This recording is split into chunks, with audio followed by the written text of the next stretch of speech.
Milton Berle was a pain, a real pain. He was terribly egotistic, dictatorial, very opinionated. He wasn't well liked by his guests because all his guest stars were always told what they did wrong by Milton. He did this on one occasion with a famous metropolitan tenor, Lawrence Melchior. Melchior didn't have much of a sense of humor. And of course, Berle's practice, if you remember those shows, was to allow the guest to do one serious number, whatever he did. And then also, but the guest also had to do some burlesque act with Milton. And in this case, Melchior was supposed to be a barber and kind of take off on the Barber Seville, I guess.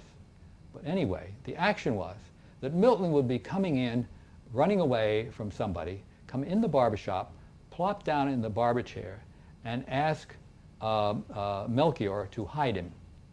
And so Melchior was supposed to pick up a pail of suds, take a large paintbrush, and lather him with suds, then pick up a prop wooden razor, straight razor, about a yard long, and shave off the suds, then pick up the bucket and pour the suds over his head. Well, Berle told Melchior that he wasn't singing in time to the orchestra in his own number. And Melchior didn't think that was amusing at all. And so he was in high dudgeon when this live act is taking place.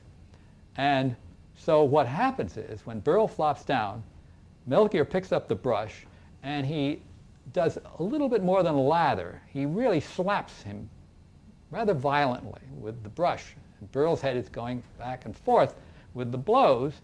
Then he picks up the, then he takes up the razor and does a real scrape job on his face with the wooden razor, and finally picks up the bucket of suds, not only pours it over his head, but slams the bucket down so far in his head that it cuts his nose.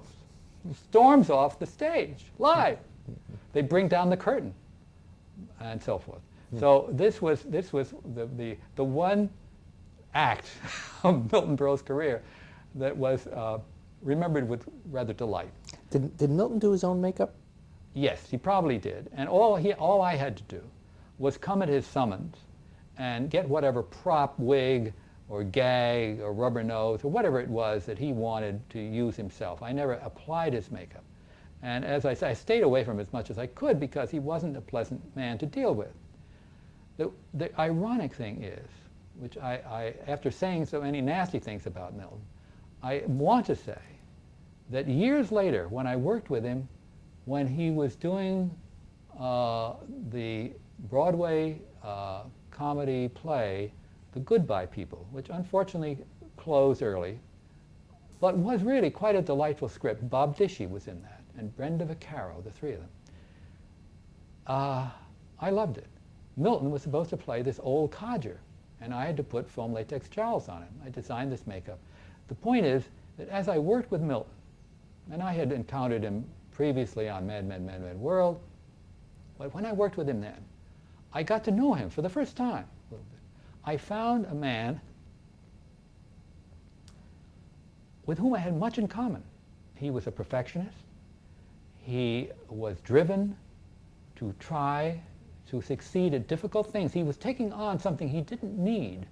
He was taking on a play with pages of dialogue, very difficult. He was putting himself online when he didn't need to. He was taking this challenge. He was terrified, but still he was doing it. And he was dreadfully afraid of failing. What really was the capper was, as I'm working, rehearsing this makeup on him in this broken down, dirty makeup room in the deserted Amsterdam theater, I looked down at him sitting in a straight chair, and the side of his face reminded me of my dead father. And it still gets me, because I found the human relationship that I never knew I could have with Milton Berle. And I loved him at that moment.